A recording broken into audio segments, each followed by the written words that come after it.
Why Hyderabad is growing అనేది అర్థం చేసుకోవాలి. హైదరాబాద్ ఎందుకు గ్రో అవుతూ ఉందంటే because of it's infrastructure, because of it's state of the art connectivity.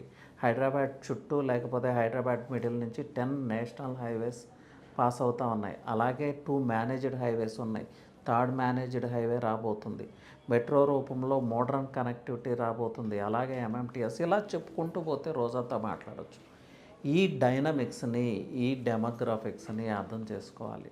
అలాగే మనం అంటే Telangana state biggest land banker in India. Indian government తర్వాత సెకండ్ బిగ్గెస్ట్ ల్యాండ్ బ్యాంకర్ ఎవరు అంటే అది తెలంగాణ గవర్నమెంటే. సో ఏ స్టేట్కి లేనటువంటి రిసోర్సెస్ హైదరాబాద్ రియల్ ఎస్టేట్కి మనకి ఉన్నాయి. So Hyderabad real estate slow down అవటం అనేది వాస్తవం కాదండి. We have just scratched the surface అంతే. జస్ట్